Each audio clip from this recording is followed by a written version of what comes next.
여러분, 안녕하세요. 따뜻한 저녁 맞이하고 계신가요? 오늘 하루도 아무 탈 없이 잘 보냈죠?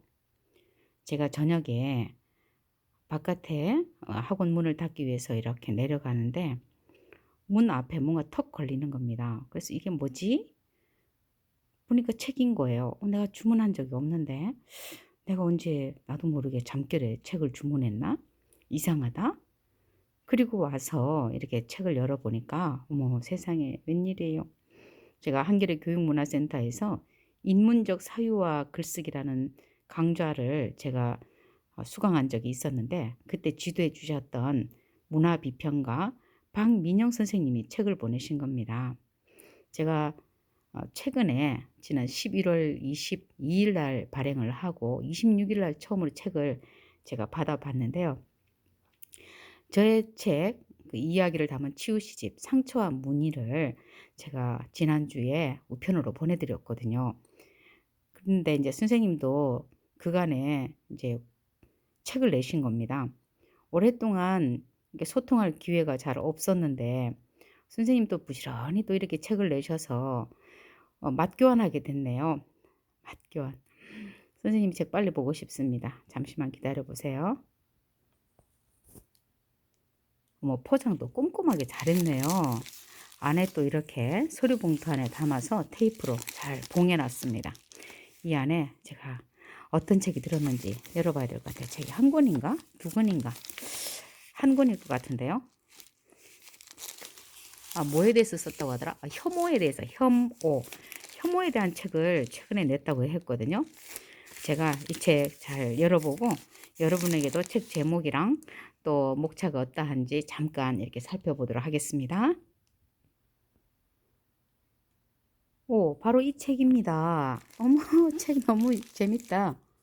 지금 또 혐오하셨네요. 우리 안에 스며든 혐오 바이러스. 어머, 코로나 바이러스가 아니라 우리 안에 나도 모르게 스며든 혐오 바이러스. 누가 누구를 혐오한다는 거지?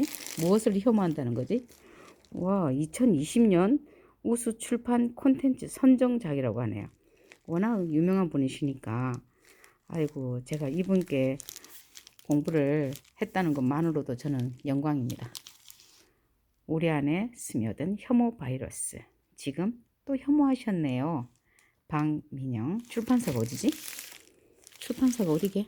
출판사가 북트리거? 맞죠?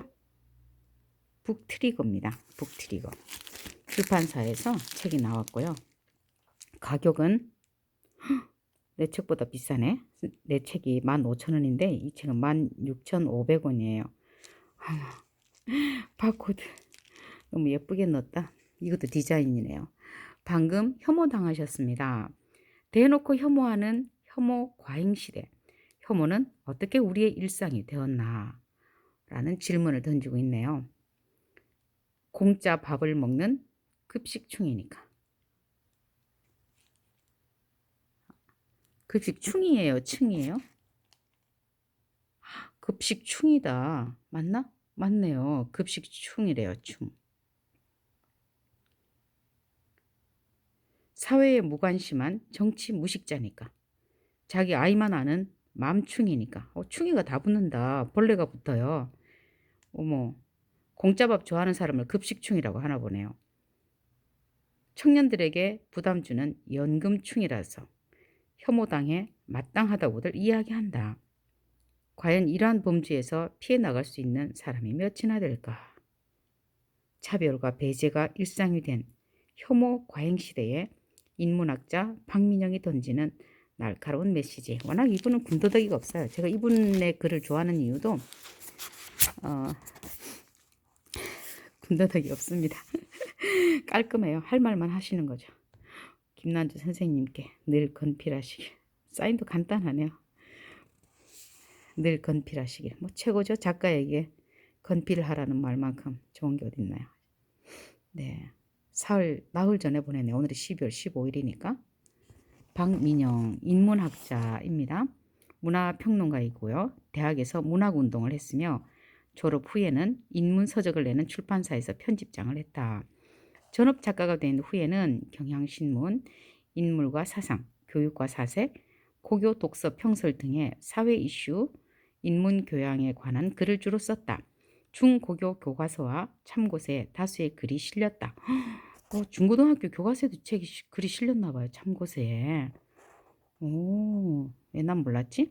한겨레 교육에서 정기적으로 강의하고 있으며 그때 제가 들었던 게 인문적 사유와 글쓰기였어요.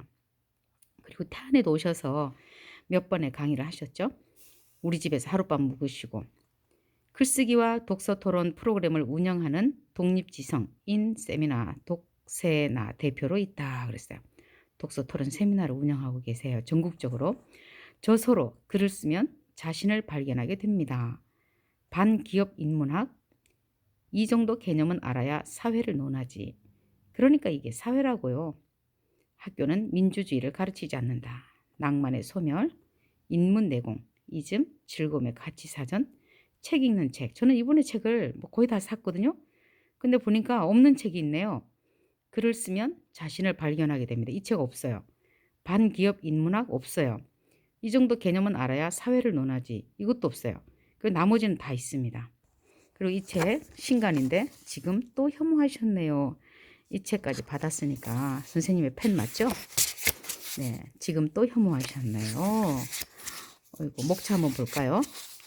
1장, 2장, 3장, 4장까지 있습니다. 4장. 짜임새이게 정말 편집도 잘 되어 있네요. 제1장에서는 세대를 혐오하다.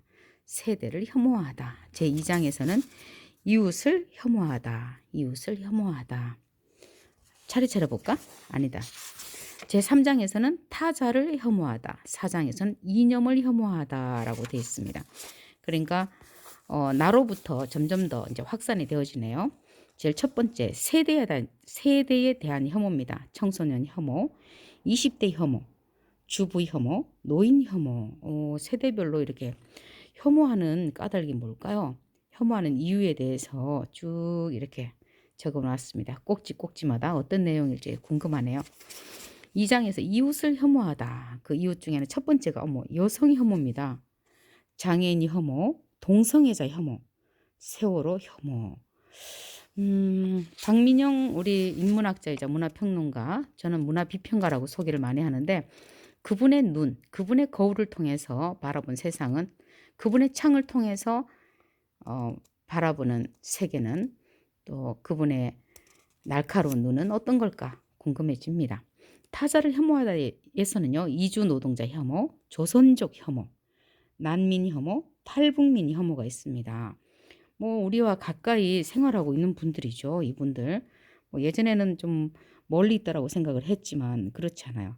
난민 혐오는 또 모르겠네요. 탈북민이든 조선족이든 이주 노동자든 우리 주위에 있어요. 네. 이념을 혐오하다. 일본의 혐한, 정치 혐오, 이슬람 혐오, 빨갱이 혐오. 이 혐오로부터 벗어나면 좀 더 폭넓은 사람이 될까요? 이 혐오의 근원적인 문제가 뭔지를 찾는 것만으로도 큰 공부가 될 것 같습니다. 프롤로그, 혐오에 대한 메타지성이 필요하다고 봐요. 혐오에 대한 올바른 나의 생각이 어떤 것인지를 바람직한 어떤 시각을 갖는 건 매우 중요한 일이 아닐까 싶습니다. 독재자처럼 구는 사람들. 자, 이게 공격적 에너지의 향방. 서문이 길어요. 혐오 줄이기 혹은 없애기. 자, 프롤로그가 3장, 4장, 거의 4장이네요. 2020년 여름에 이 책을 펴냈군요. 이거를 다 읽긴 그렇고 첫 문단하고 마지막 문단 한번 읽어드리도록 하겠습니다. 폭력이란 무엇인가에서 슬라보의 지젝은 슬로베니아에 전해 내려오는 이야기 하나를 인용했다. 착한 마녀가 농부에게 2가지 선택권을 주었다. 농부에게 소 1마리를 주고 농부의 이웃 사람에게 소 2마리를 주거나 아니면 농부에게 소 1마리를 빼앗고 이웃 사람에게는 2마리를 빼앗겠다는 것이었다. 농부는 즉시 후자를 택했다. 그리고 고어 비달의 설명을 덧붙였다. 내가 이기는 것만으로는 즉 이득 보는 것만으로는 충분치 않다. 다른 사람이 져야만 한다. 현대인을 지배하는 정서가 이럴까? 그럴지도 모른다. 그러나 실제 현실은 훨씬 심각하다. 작금의 현실을 설명하려면 고 비달의 말은 이렇게 바뀌어야 한다. 다른 사람이 지는 것만으로도 충분치 않다. 그를 모독하고 능멸할 수 있어야 한다. 뭐 한 4장 정도 되니까 그냥 한번 읽어보면 어떨까요? 네. 프롤로그 제가 읽어보도록 하겠습니다. 그냥 쭉 갈게요. 현실은 가스테루 우류사 감독의 영화 더 플랫폼에 가깝다. 이 영화의 배경은 플랫폼이라 불리는 수직 감옥인데 지하 1층부터 지하 333층까지 각 층에 2명씩 있다. 사람들은 각 층 한가운데에 뚫린 네모난 구멍을 통해 내려오는 음식을 먹고 산다. 영화에서 가장 인상적인 인물은 주인공 고랭, 이반 마사구의 분이래요. 고랭과 함께 48층 방을 쓰는 동료 트림 아가씨, 그 트림 아가씨 역할은 조리온 에귤레오라고 합니다. 트림 아가씨는 위층에서 내려온 음식과 와인을 개걸스럽게 맨손으로 집어 먹는다. 시간이 되자 음식은 아래층으로 천천히 내려간다. 그는 벌컥벌컥 와인을 마시고는 음식을 향해 와인병을 던져 깨뜨리고 침을 뱉는다. 아래층 사람들이 먹어야 할 식탁 위에 그렇게 한 것이다. 어떡해. 이 음식이 1층부터 지하 333층까지 내려간다는 거예요. 각 층에는 2명씩 있고. 더 플랫폼이라는 그 영화라는데 한번 봤으면 좋겠다. 고랭이 왜 그러셨어요? 하고 묻자 트림 아가씨가 답한다. 아랫놈들 먹으라고. 남의 밥상에 침을 뱉으면 안 된다는 것은 상식이다. 그런데 트림 아가씨에게는 아랫사람들이 먹는 밥상에는 침을 뱉어줘야 한다는 것이 상식이다. 그에게 아래층을 모욕하는 것은 위층의 권리처럼 인식된다. 그러므로 일말의 양심의 가책이나 창피함도 없다. 이거 너무했다. 오늘날은 예전과 다른 의미로 계급의식이 강고한 시대다. 과거 마르크스주의가 혁명의 원동력으로서 계급의식을 설파했다면 지금의 계급의식은 서로 서열을 세밀하게 구분하고 그 격차에 기반해 혐오와 차별을 정당화한다.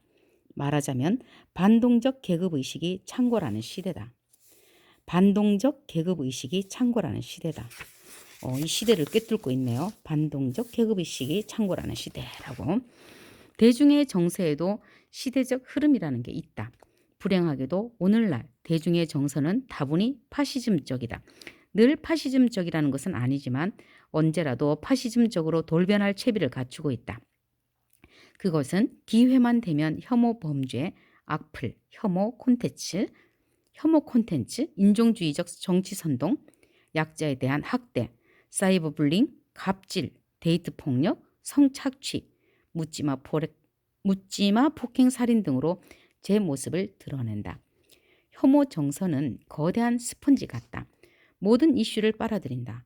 모든 이슈는 혐오로 귀결된다. 이를테면 코로나가 그랬다. 첫 확진자가 중국 우한에서 발생했다는 이유로 코로나는 처음에 우한 폐렴으로 불렸다. 그러자 중국인과 중국 동포에 대한 혐오가 급속히 확산되었다. 대구 신천지 교회발 감염이 폭발했을 때는 혐오가 신천지로 옮겨갔다가 이태원 클럽발 집단 감염이 있었을 때는 성소수자가 혐오의 대상이 되었다. 정부의 주도 면밀한 확진자 동선 추적과 접촉자의 전수조사로 우리나라의 확진자 수가 폭증하자 혐오는 우리 모두의 것이 되기도 했다. 서구에서는 한국인 혐오가 생겨났고 이는 중국인과 한국인을 포함한 동양인 전체에 대한 혐오로 확산되었다. 우리 모두가 혐오의 대상이 되었을 때 혐오의 불길은 잠시 주춤했다. 그럼 2번째 꼭지예요. 공격적 에너지의 향방. 영화 더 플랫폼의 첫 대사는 이렇다. 세상엔 세 종류의 사람이 있다. 꼭대기에 있는 자, 바닥에 있는 자, 추락하는 자. 여기에는 상승하는 자가 빠져 있다. 신자유주의 시대에는 계급 상승의 사다리가 거의 다 끊어져 버렸기 때문이다. 추락에 대한 공포만이 가득한 세상. 이것이 신자유주의 시대의 본 모습이다. 이런 시대의 사람들은 약자를 모욕함으로써 추락의 두려움을 불식시키고 상대적으로 우월한 자신의 위치를 확인하고 일시적으로 위안을 얻고 피폐한 자존감을 일으켜 세운다. 혐오가 창궐하는 이유다. 문제는 혐오가 사회적 문제 해결에 전혀 도움이 안 된다는 점이다. 혐오는 약자에게 사회적 스트레스를 증가시킬 뿐이다. 혐오는 그 자체로 건설적인 논의를 봉쇄한다. 건설적인 논의는 서로 존중하는 평등한 관계를 전제로 하는데 혐오 메커니즘은 평등한 관계 자체를 인정하지 않는다. 태도의 문제도 있다. 혐오를 일삼는 사람은 상대방의 의견에 귀 기울이지 않는다. 혐오를 통해 일시적 스트레스 해소, 남을 놀리는 데 따른 일시적 쾌감과 재미를 추구할 뿐이다. 예를 들어 어떤 문제를 진지하게 논하려 하면 PC층, 진지층, X선비라고 비아냥거림으로써 논의를 원천 봉쇄한다. 사실 사회의 혐오 메커니즘이 완고할수록 이득을 보는 세력은 따로 있다. 기득권 세력, 그 중에서도 사회를 지배하는 최상류층이다. 마르크스가 공산당 선언 마지막에 쓴 유명한 말이 있다. 만국의 노동자여 단결하라. 오래된 말이지만 여전히 이것만큼 지배 세력을 두렵게 만드는 말은 없다. 혐오가 창궐하는 지금은 상황이 정반대다. 민중들이 갈기갈기 찢어져서 서로가 서로를 물어뜯는다. 지배 세력에게 이보다 유리한 상황이 또 있을까? 박노자는 영화 기생충에 대해 이렇게 말한 바 있다. 이 영화의 제일 중요한 테마는 불평등의 내면화 그리고 연대의 불가능성입니다. 반지하에 살아야 되는 두 가정이 서로 죽고 죽이는 혈전을 벌이는 겁니다. 연대가 되는 한계가 어디까지나 하면 가족까지입니다.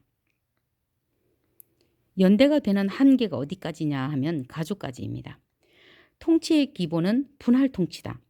민중이 개인이나 가족 단위로 쪼개져 서로 헐뜯는 구도만큼 통치하기 편한 상황은 없다. 한때 우리나라에서도 민중이 역사의 주인, 혁명의 주체로 찬양되던 때가 있었다. 민족 민주 운동이 활발하던 1980년대가 그랬다. 그러나 지금은 공공연하게 민중이 개돼지로 농락당하는 시대다. 학력 수준이 낮았던 과거에도 우대받았는데 대졸자 비율이 경제협력개발기구 1위가 된 지금은 이렇게 무시당한다. 민중의 힘이 무력화되고 있다는 증거다. 연대가 안 되니 힘이 셀 리가 없다. 이런 얘기를 하면 혹자는 무슨 말이냐, 촛불 혁명으로 박근혜도 쫓아냈는데 하며 민중은 여전히 힘이 세다고 주장할지 모르겠다. 그러나 잊지 말아야 할 것이 있다. 박근혜 정부 탄생에 결정적으로 힘을 실어준 것도 민중이었다. 전국적으로 많은 시민의 촛불 시위가 있긴 했다. 그러나 그조차도 국정농단이라는 어떤 정치 논리로도 심지어 보수적인 정치 논리로도 방어가 불가능한 죄, 사회를 유지하는 최소한의 조건인 형식적 민주주의와 입헌주의조차 붕괴시키는 죄의 성격과 파괴력이 결정적이었다고 봐야 한다. 혐오가 난무하는 것은 현실에 대한 민중의 고통, 불안, 분노가 크다는 반증이기도 하다. 이는 얼마든지 개혁과 혁명의 원동력이 될 수 있는 거대한 에너지다. 그러나 그 공격적 에너지가 제도적, 문화적으로 용인된 방향으로 분출되다 보니 혐오로 귀결된다. 끓는 물에 거대한 수증기 압력을 낮추기 위해 주전자 구멍으로 수증기가 분출되는 것과 비슷하다. 혐오가 난무하다는 것은 위험한 정치적 징후다. 민중의 불안과 분노가 크다는 것은 체제 불안이 심해지고 있다는 증거다. 체제 불안이 심화되면 궁극적으로는 혁명이냐 파시즘이냐 하는 양자택일을 요구하게 되는데 혐오의 창궐은 그 거대한 에너지가 파시즘 쪽으로 기울고 있음을 보여준다. 혐오 줄이기 혹은 없애기. 혐오를 줄이기 위해서는 어떻게 해야 할까? 세 가지를 말하고 싶다. 첫째, 차별금지법을 제정해야 한다. 어떤 문제에 대해 법이 어떤 태도를 취하느냐는 매우 중요하다. 그것은 국민의 생활과 사고에 있어서 강력한 사인으로 작용한다. 왜 사인 있잖아요. SIGN. 강력한 사인으로 작용한다. 차별금지법이 제정된다면 혐오 발언은 기본적으로 하면 안 되는 것으로 인식될 것이며 가능하다면 혐오 표현에 대해 사회적 지위와 권력에 비례한 가중처벌 조항이 있으면 좋겠다. 같은 혐오 표현이라도 일반 서민과 지위 권력을 가진 사람들의 사회적 영향력과 해악은 비교가 안 되기 때문이다. 둘째, 경제적 격차를 줄여야 한다. 극심한 경제적 격차는 혐오와 차별의 물적 토대다. 경제적 격차가 몇 배 혹은 몇십 배 차이가 나면 서로 다 같은 사람이라고 생각할 수도 있지만 몇백 배, 몇천 배 이상 차이가 나면 다 같은 사람이라고 생각하지 않게 된다. 지금 혐오가 난무하는 것도 신자유주의적 정책으로 인해 경제적 격차가 역대 최고 수준으로 벌어졌기 때문이다. 많은 사람이 경제적 격차는 결국 능력의 차이에서 비롯된다고 생각한다. 그러나 어떤 능력이 얼마나 경제적 가치가 있는가, 능력 간 경제적 격차는 얼마만큼이 적당한가는 모두 제도와 인식의 문제임을 알아야 한다. 예를 들어 우리나라의 대학 교수와 버스 기사의 임금 격차는 2배 이상 나지만 핀란드는 비슷하다. 우리나라 버스 기사가 핀란드의 버스 기사보다 훨씬 적은 임금을 받는 것은 제도와 인식이 다르기 때문이지 그 능력의 차이 때문은 아니다. 셋째, 공동체적 가치 지향을 담은 진보적인 이데올로기가 있어야 한다. 지금은 신자유주의라는 극우적 이데올로기가 지배하는 시대다. 이에 맞설 만한 진보적인 이데올로기가 절실하다. 이것이 결여되어 있으니 정신은 황폐해지고 삶은 무가치하며 분노는 방향이 없다. 사람들은 손쉬운 희생양을 찾으려 하고 사회 주류의 압력과 선동에 쉽게 굴복한다. 혐오의 만연은 그 후과다. 지금도 생태주의나 페미니즘 같은 이데올로기가 있기는 하다. 그러나 신자유주의에 맞서기 위해서는 이를 포함하면서도 보다 총체적이고 구체적인 미래상을 담은 사상적, 실천적 틀이 있어야 한다. 그래야 생활은 풍요로워지고 사회는 건강해지며 인간은 역사적 존재가 된다. 이러한 이데올로기 생산에 있어서 가장 책임이 무거운 사람은 아무래도 지식인 계층일 것이다. 뜻있는 지식인들의 분발이 필요하다. 혐오를 극복하기 위해서는 단지 혐오는 안 된다는 윤리적 당위만으로는 부족하다. 혐오에 대한 메타지성이 필요하다. 혐오가 정치 사회적으로 어떤 역할을 하고 어떤 논리적 맥락 속에 있으며 그 역사적 연원은 무엇인지, 그 발생 원인은 무엇인지 등을 알아야 한다. 그래야 객관적 판단이 가능하고 인식이 바뀐다. 윤리적 감수성이라는 것도 그 지성에 따른다.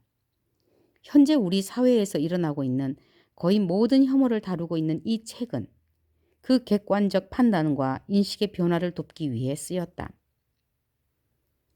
책을 쓰는 것은 고독한 일이다. 혼자 하는 일인 만큼 집중력과 열정을 유지하는 것이 쉽지 않다. 나태와 안락의 유혹에 번번이 시달리는 글쟁이에게 편집부의 격려와 채찍질만큼 힘이 되는 것은 없다. 원고가 나오기까지 오랜 시간 그 감정 노동을 도맡아준 북트리거 편집장님과 편집부 여러분께 감사의 말을 전한다.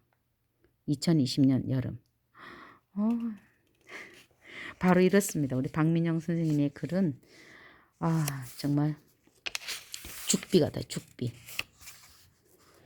네, 졸고 있는 우리 사회에 던지는 우리의 등짝을 후려치는 죽비 같은 글. 네, 이번에 컨셉은 약간 어, 핑크와 보라가 이렇게 곁들여진 이런 책이네요. 되게 여성스러운 것 같지만은 사실 이 안에 담겨 있는 내용은 굉장히 우리로 하여금 다시 한번 더 걸음을 멈추고 생각하게 하는 그런 내용들이 많이 담겨 있을 것 같습니다. 네, 제가 이번에 온라인 미디어 예술 지원 사업 영상을 다 마무리 해야 되는 그 과정 중에 있는데요. 되는 대로 이 책을 한번 일독을 해보도록 하겠습니다. 여러분, 무슨 책을 읽을까? 무슨 책을 읽으면 좋을까? 추천해 주세요. 라고 하죠. 네. 말랑말랑한 글, 그리고 뭐 부자 되는 걸, 부자 되는 뭐 책들, 이런 것만 눈독 들이지 마시고, 이렇게 이 시대를 바르게 읽을 수 있는 이런 책. 지금 또 혐오하셨네요.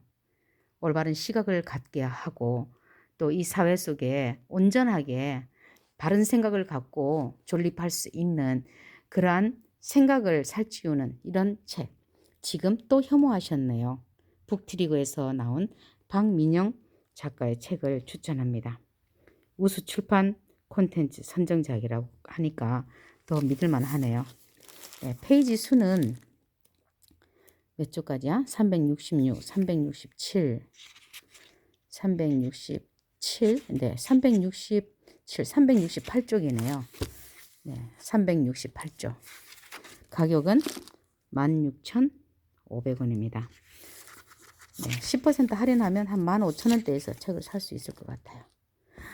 네, 여러분 여기까지 하겠습니다. 여러분 지금 또 혐오하셨네요. 일독을 권합니다. 저보다 먼저 읽으세요. 저도 틈틈이 읽겠습니다. 통틀어서 읽으려고 하면 다 못 읽을 수도 있잖아요. 미루다 보면 또 다른 책 읽을 게 생기고, 그래서 틈틈이 한 편 한 편 읽어보는 것도 괜찮을 것 같습니다. 오늘 여러분에게 정말 오랜만에 제가 좋은 책 이렇게 추천합니다. 네, 선생님 고맙습니다. 잘 볼게요.